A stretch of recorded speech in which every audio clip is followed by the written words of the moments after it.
Sebelum kita mulai videonya, bagi yang belum menekan tombol subscribe, jangan lupa untuk menekan tombol subscribe dan tanda lonceng di sampingnya, sehingga jika ada informasi-informasi terbaru dari kita, Anda akan segera mendapatkan notifikasi. Menekan tombol subscribe ini gratis, dan dengan Anda menekan tombol subscribe, maka akan mendukung channel ini untuk tetap berkembang, sehingga kita bisa menyebarkan informasi yang lebih banyak. Oke, jangan lupa subscribe. Sudah bergabung. Untuk hari ini kita ikut materi live-nya dari Dr. Aldi, karena ini materinya bagus tentang puasa, jadi persiapan puasa bagi ibu hamil. Untuk kali ini mungkin cuma materi aja, nanti untuk diskusi mungkin kita live masing-masing aja ya. Jadi untuk materinya ikut dari Dr. Aldi. Oke, monggo Dr. Aldi, kita terima kasih. ilmu aja. Suara saya jelas ya, Dr. Rizal ya? Oke, bagus suaranya bagus. Oke. Assalamualaikum warahmatullahi wabarakatuh. Selamat malam, ibu-ibu semua, Mahmud ya, mam semua. Di sini 1 minggu lagi kan kita mau masuk puasa Ramadan ya. Jadi saya yakin juga banyak yang lagi hamil ini. Jadi kita akan bahas mengenai puasa ya pada ibu yang hamil.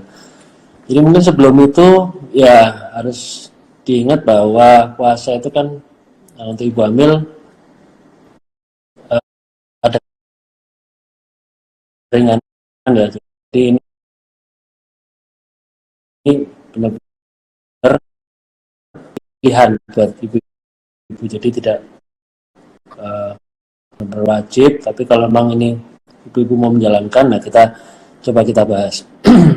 Jadi pertanyaan paling sering adalah apakah puasa ini aman ya untuk bayi saya. Jadi kalau ibu sedang hamil, boleh nggak sih puasa itu aman nggak sih untuk bayi saya? Jadi memang belum ada jawaban yang jelas karena masih kontroversi. Jadi datanya itu masih banyak penelitian itu saling bertolak belakang hasilnya. Ya, jadi ada beberapa penelitian yang menyatakan bahwa dengan berpuasa maka akan ada risiko bayinya pertumbuhannya terganggu di dalam kandungan. Kemudian ada juga yang mengatakan bayinya nanti berat lahirnya akan rendah, berkurang. Kemudian juga ada beberapa penelitian menyatakan risikonya bisa lahir prematur ya, lahir sebelum waktunya. Nah, jadi ini ada beberapa penelitian yang menyatakan seperti itu. Tapi banyak juga penelitian lain yang mengatakan bahwa sebenarnya aman, bahwa itu semua tidak terbukti. Jadi di sini kalau ditanya apakah aman, itu jawabannya kita masih belum jelas. Tapi sebagian besar mengatakan sih aman, tidak hanya beberapa penelitian mengatakan ada risiko. Nah, yang paling penting itu adalah tidak ada kondisi yang sama. Jadi dalam masalah puasa pada ibu hamil itu harus masing-masing ya. Jadi ibu-ibu harus berkonsultasi dulu dengan dokter yang merawat ya, dengan dokter kandungan, dokter yang merawat. Boleh nggak sih saya ini puasa ya? Jadi yang penting adalah ibu yang tahu kondisinya ya. Yang pertama pasti kalau bisa tidak ada kelainan atau tidak ada penyakit penyerta atau adanya komplikasi. Nanti saya jelaskan lebih lanjut. Nah, yang penting adalah menjaga pola makan ya. Kalau ibu memutuskan puasa, jadi harus konsultasi dulu dengan dokter. Kemudian pola makan benar-benar harus dijaga, di mana nanti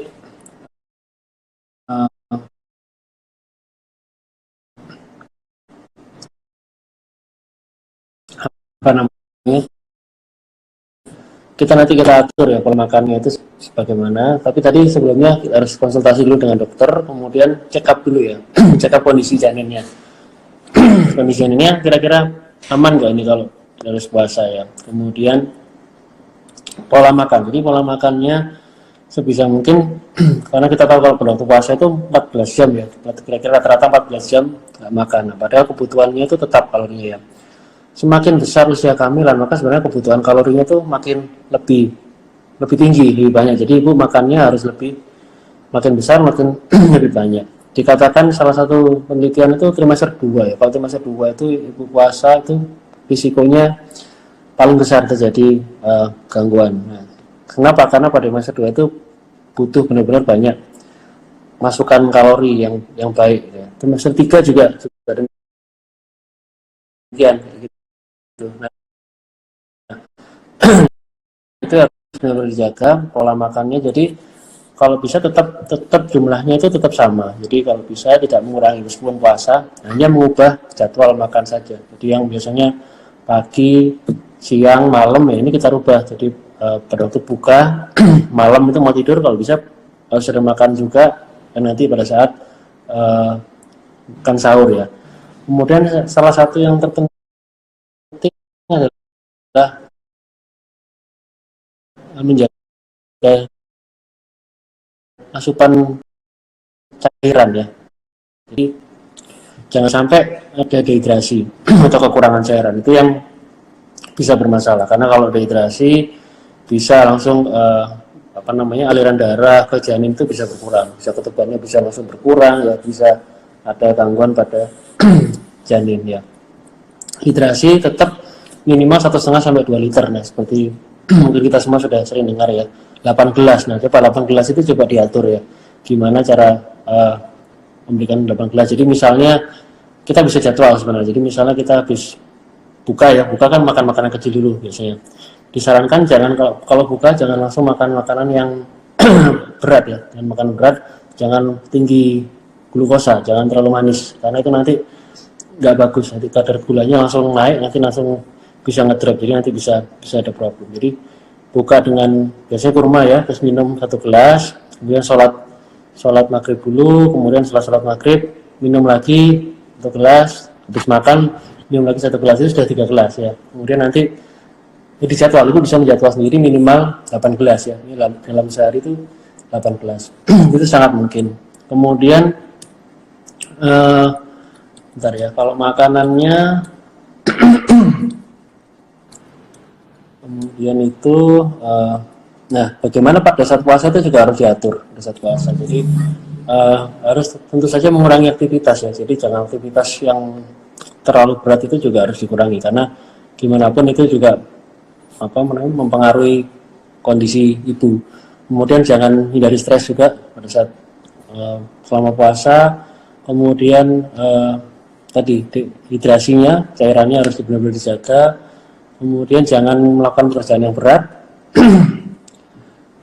Kemudian mungkin kebutuhan makannya ya, kebutuhan makanannya tadi kalau berpuasa memang usahakan makan makanan yang sifatnya itu diserapnya itu lambat ya. Jadi ibu bisa makan seperti turunan gandum ya, atau pasta seperti itu yang dia diserapnya itu lambat, jadi mengurangi rasa lapar. Jangan makan makanan yang tinggi glukosa, terlalu manis, itu dia biasanya cepat diserap. Kemudian buah, sayur tetap harus dijaga seperti biasa ya. Kemudian protein juga jangan lupa, protein kita bisa dari ikan, dari telur, dari daging dan lain sebagainya. Susu juga tetap diberikan. Kemudian nah kita harus lihat juga, yang penting adalah tanda-tanda bahaya yang perlu diperhatikan. Ya, yang perlu diperhatikan misalnya ibu merasa lelah sekali ya, pada saat puasa merasa lelah sekali atau lemah ya, pusing yang hebat, itu patut diwaspadai. Apakah mau diteruskan atau enggak, atau terlalu haus ya, tanda-tanda dehidrasi, terlalu haus, pusing, kemudian kencingnya berkurang atau kencingnya berwarna menjadi kecoklatan, nah itu harus hati-hati, itu sudah mulai tanda-tanda dehidrasi. Kemudian ada nyeri kepala ya, ada demam, ada mual muntah hebat, itu harus dipikirkan lagi apakah mau dilanjutkan atau tidak. Kemudian yang penting juga kondisi janin ya, kondisi janin itu diawasi betul. Jadi dengan cara paling sederhana, kemarin bisa lihat di highlight IG story saya tentang menghitung gerak janin ya. Jadi itu paling sederhana, ibu bisa menghitung gerak janin dalam sehari. Ada 2 metode sih, ada metode yang subjektif, jadi itu berdasarkan perasaan aja sih ibu. Jadi ibu merasakan kok gerakannya nggak seperti biasanya, nah itu harus hati-hati, itu harus segera kontak ke dokter. Atau dengan metode yang objektif, dengan menghitung ya. Jadi kalau mau menghitung itu dalam kondisi tenang, pas suasana tenang, kemudian kalau bisa dalam kondisi tiduran miring ke kiri ya, ibu coba benar-benar dirasakan. Dalam 2 jam itu harus ada minimal 10 kali gerakan. Nah, itu itu gerakan janin yang normal. Kalau misalnya kurang dari itu, maka harus berhati-hati. Ini juga termasuk gerakan janin yang berkurang. Kemudian harus hati-hati kalau ada kontraksi ya, kontraksi yang sering ya, itu yang harus diwaspadai karena itu bisa jadi tanda-tanda prematur. Tadi kan ada beberapa penelitian menyatakan kalau berpuasa bisa meningkatkan risiko lahir prematur. Kemudian apa lagi ya?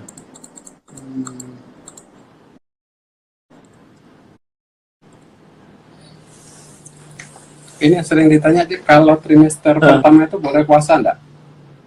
Nah, itu jadi sebenarnya kalau trimester pertama itu kebutuhan kalorinya itu masih cenderung tidak terlalu jauh berbeda dengan orang tidak hamil.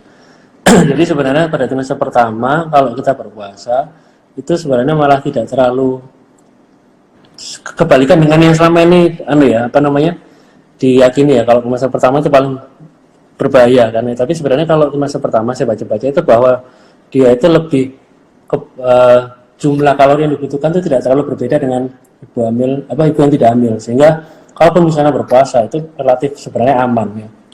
Justru yang dikhawatirkan itu sekitar 20 sampai 30 minggu. Nah, itu yang dari salah satu penelitian itu malah menyebabkan risiko prematur. Kalau ini kan, kalau trimester pertama itu kan seringnya keluhan ibu hamil itu mual muntah. Jadi apakah dengan puasa itu nggak memperparah kondisi mual muntahnya? Ya, tadi itu seperti saya bilang tadi bahwa puasa itu memang harus individualis ya. Jadi karena nggak semua ibu hamil kan mual muntah. Ada ibu hamil yang juga nggak pernah mual muntah selama hamilan. Ada yang mual muntah nanti dikomunikasikan dengan dokter. Kalau bisa dengan obat-obatan ditekan, dia bisa nutrisinya cukup ya nggak apa-apa, nggak ada masalah. Ini mungkin ada beberapa orang-orang ibu-ibu yang sebaiknya tidak puasa ya. Jadi kondisi-kondisi yang sebaiknya ibu itu tidak berpuasa. Jadi kalau ada sesuatu kelainan atau masalah penyerta, contohnya misalnya anemia atau ibunya kurang darah, itu sebaiknya jangan puasa. Kemudian gula darahnya tekanan darahnya tidak normal, misalnya tinggi, itu juga harus hati-hati. Terus yang paling berisiko orang diabetes. Nah, orang diabetes berpuasa itu bisa tapi sulit ya. Sulit itu apalagi diabetes hamil gitu. Jadi sebenarnya sih aman ya. Kalau untuk ibunya sih nggak ada masalah. Jadi kita kalau berbicara masalah puasa itu lebih ke arah janin sih. Janinnya bagaimana? Kalau ibu sih rasanya nggak ada masalah ya. Ibu nggak ada masalah. Rizal mau nambahin? Ada ini nggak tadi? Misalnya kita kan kasus per kasus, jadi nggak semua ibu sama kan? Iya, betul. Nah, kapan seorang ibu yang puasa perlu untuk menghentikan puasanya? Jadi tanda-tanda apa yang kira-kira berbahaya sehingga ini ibu nih stop, nggak boleh puasa?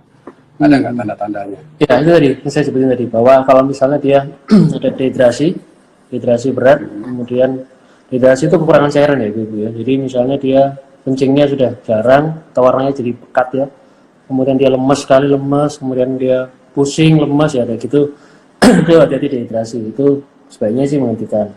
Kemudian adanya mual muntah yang hebat ya, itu juga harus sebaiknya menghentikan puasa. Atau gejala-gejala yang ke arah janin tadi, ini gerakannya berkurang ya.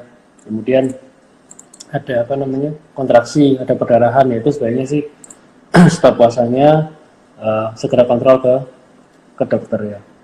Gitu. Rasanya sih itu. Apalagi ya Rizal ya kira-kira ya? Rasanya sih udah ya. Rasanya cukup ya. Trimester 1, trimester 2, trimester 3 Rizal mau nambahin mau nggak? Rasanya udah ini sih. Kalau kayak penelitian kemarin saya baca di Turki, penelitiannya memang outcome-nya tidak beda, jadi tidak ada perbedaan signifikan antara yang sudah yang puasa dengan yang tidak. Kemudian kalau ini kan kadang-kadang ada pertanyaan, mungkin ini bukan kompetisi kita ya. Kalau orang hamil puasa itu kalau seandainya nggak puasa itu bayar fidyah atau jangan ke saya. Wajib ganti. Aku bingung kalau ditanya kayak gitu, Dok. Ini wajib ganti atau hanya fidyah toh? Tapi bilang ini sih bukan kompetensi saya, itu bagian ini. Mungkin Dr. Adi ada ini nggak? Karena setahu saya sih kontroversi ya, ada yang mengatakan cukup betul. Widianto, ada yang mengatakan Vidya tetap dengan ganti. Cuma kalau saya bilang tanya ke inilah ke ustadz. Kalau saya sih tergantung keyakinan aja. Betul, betul, betul. Yakin. Itu Itu sering ditanya loh. yang boleh jawab itu Ustadz Abdul Somad itu. Nanti mungkin bisa IG-nya Ustadz Abdul Somad. Iya, kalau saya mah bingung kalau itu jawab itu. Ya itu tadi antara itu kontroversi Dr. Rizal. Ulama itu ada dua ya. Ada satu yang harus mengkodo mengganti, ada satu bayar vidya. Saya nggak, ya mungkin bukan kompetensi kita lah menjawab. Bukan kompetensi kita sih. Iya. Jadi pada salah jawab. Jadi mungkin materi dari Dr. Aldi seperti itu ya. Jadi nanti kalau yang penting diambil ilmunya, intinya sih puasa boleh, tapi tetap wajib untuk periksakan dulu kondisi sebelum kita mau puasa, apakah aman atau tidak, konsultasikan sama dokter kandungan masing-masing. Kalau dokternya bilang aman, monggo puasa. Kalau enggak aman, sebaiknya jangan dulu. Karena memang untuk ibu hamil ini sendiri memang ada kemudahan. Jadi dari agama sendiri memberikan kemudahan. Yang tadi, tapi kalau masalah kada sama Widianto itu mungkin coba tanya ke Ustadz lah. Saya sering tanya, bingung mau jawab karena tergantung keyakinan masing-masing. Iya, betul. Oke. Ya,